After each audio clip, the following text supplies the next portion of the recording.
আমার রোগী মারা গিয়েছেন কিন্তু তাকে আইসিইউতে রেখে আলাদা বিল বাড়ানো হচ্ছে। তো এটা আসলে টোটালি একটা ভুল ধারণা। মরা রোগীকে আইসিইউতে রাখা যায় না। কারণ বডি একটা পর্যায়ের পরে গিয়ে বডির মাসল এবং টিস্যু এগুলো সবকিছু পচে যাওয়া শুরু করে। সহজ বাংলায় যদি আমি বলি, পচে যাওয়া শুরু করে। ডেফিনিটলি আপনি পচাকে তো আর ঠেকাইতে পারবেন না। এটা আপনি মেডিসিন দেয়।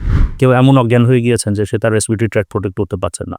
মানে নিজের থুতুলালা সেটাই তার শ্বাসনালীতে গিয়ে সেখানে নিউমোনিয়া করছে অথবা সেটাকে ব্লক করে দিচ্ছে। সেই কারণে তাকে আইসিইউতে নিয়ে আসতে হতে পারে। যখন কেউ খুব বেশি অসুস্থ হয়ে যায় তখন তার প্রেশার বাড়ানোর ওষুধ দিতে হয়। তো এই প্রেশার বাড়ানোর ওষুধগুলো আসলে আইসিইউর বাইরে কোথাও দেয়া যায় না। অর্থাৎ যখন তার কারো খুব বেশি পরিমাণে প্রেশার কমে যায়, মাত্রাতিরিক্ত, তখন তাকে প্রেশার বাড়ানোর ওষুধে সাপোর্ট দেওয়ার জন্য হলো আইসিইউতে নিয়ে আসতে হয়। সেটা হলো আইসিইউতে কিন্তু প্রতিদিন প্রতি পেশেন্টকে গোসল করানো হয়। এটাকে আমরা বেড বাথ বলি। আইসিইউ হলো লাস্ট লাইট অফ হোপ বলি আমরা। এখানে যদি কেউ বাঁচলে বাঁচলো, না বাঁচলে আর এরপরে চিকিৎসা দেওয়ার মতো কোনো সুযোগ নেই। ইভেন একটু ব্যাকগ্রাউন্ড বলি, আমরা যখন ইন্টার্ন করেছি গভর্নমেন্ট হসপিটালগুলোতে আমরা দেখলাম যে অনেক পেশেন্ট মারা যাচ্ছে। তো হোয়াট নেক্সট? এরপরে কি? আমরা ওয়ার্ডে সর্বোচ্চ করার পর তারপরে কি? তারপরে আইসিইউতে গিয়ে কি হয়? সে কোয়ারি থেকে আসলে আইসিইউতে আসা। পরবর্তীতে এখানে যেটা দেখলাম যে হ্যাঁ, ওয়ার্ড কেবিনে যে পেশেন্টগুলোকে একেবারেই ম্যানেজ করা সম্ভব না। যেমন ধরেন কারো অক্সিজেন অনেক বেশি লাগছে, যেটা ওয়ার্ড কেবিনে এরপরে আর দেওয়া সম্ভব না। নরমালি 10 থেকে 15 লিটার পর্যন্ত অক্সিজেন আমরা সেখানে দেই। এর বেশি অক্সিজেন লাগলে তখন তাকে আইসিইউতে নিয়ে আসতে হয়। কেউ এমন অজ্ঞান হয়ে গিয়েছেন যে সে তার রেসপিরেটরি ট্র্যাক্ট প্রোটেক্ট করতে পারছেন না। মানে নিজের থুতুলালা সেটাই তার শ্বাসনালীতে গিয়ে সেখানে নিউমোনিয়া করছে অথবা সেটাকে ব্লক করে দিচ্ছে। সেই কারণে তাকে আইসিইউতে নিয়ে আসতে হতে পারে। আর সবচেয়ে ইম্পর্টেন্ট খুবই সিম্পল যেটা, সেটা হলো যে ব্লাড প্রেশার। নরমালি বাসায় ব্লাড প্রেশার অনেক বেশি থাকে, আমরা প্রেশার কমানোর ওষুধ খাই। কিন্তু যখন কেউ খুব বেশি অসুস্থ হয়ে যায় তখন তার প্রেশার বাড়ানোর ওষুধ দিতে হয়।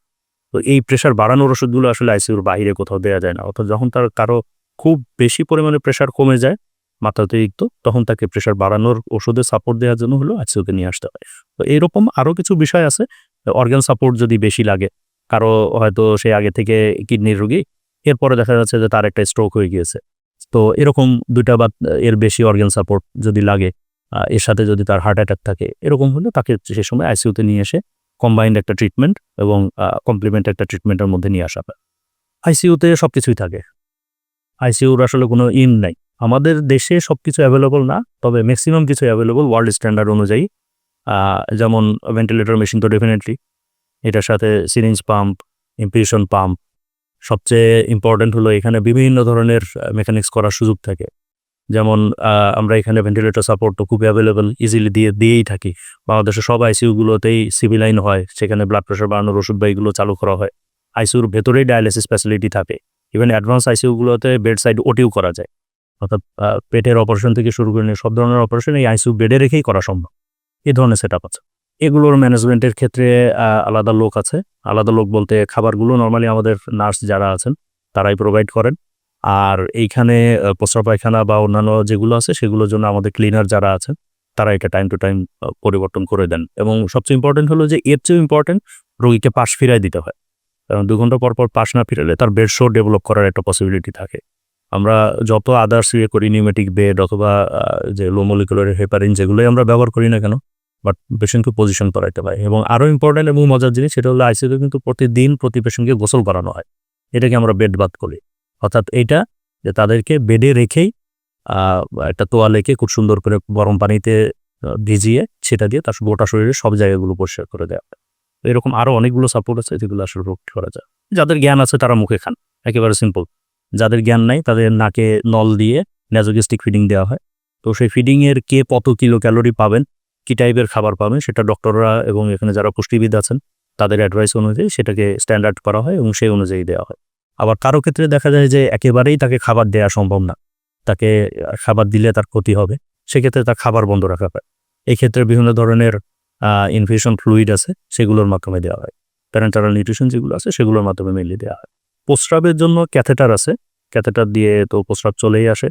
আর বাথরুম নরমালি তারা ডায়াপার ইউজ করা হয় প্রত্যেকের ক্ষেত্রে, ডায়াপারে করলে সেটা আলাদা চেঞ্জ করে দেন। এর বাহিরে যদি কেউ কারো জ্ঞান থাকে এবং সে যদি আলাদা ডিজায়ার করে, তো তার ক্ষেত্রে বেড প্যানের ব্যবস্থা আছে, তার ক্ষেত্রে ইউরিনালের ব্যবস্থা আছে, সেটাও প্রোভাইড করা যায়। খুব সিম্পল এবং খুব কমন হলো যে আমার রোগী মারা গিয়েছেন কিন্তু তাকে আইসিইউতে রেখে আলাদা বিল বাড়ানো হচ্ছে। তো এটা আসলে টোটালি একটা ভুল ধারণা। মরা রোগীকে আইসিইউতে রাখা যায় না। কারণ বডি একটা পর্যায়ের পরে গিয়ে বডির মাসল এবং টিস্যু এগুলো সবকিছু পচে যাওয়া শুরু করে। সহজ বাংলায় যদি আমি বলি, পচে যাওয়া শুরু করে। তো ডেফিনিটলি আপনি পচাকে তো আর ঠেকাইতে পারবেন না। এটা আপনি মেডিসিন দেয়। আর এটাও ঠিক যে যদি মরা রোগীকে রাখাই যেত, আমাদের দেশে এক শ্রেণীর অ্যাপ্লুয়েন্ট পার্সন আছে এবং তারা তাদের বিলাভ পার্সনকে তাদের চোখের সামনে রাখতে চায়।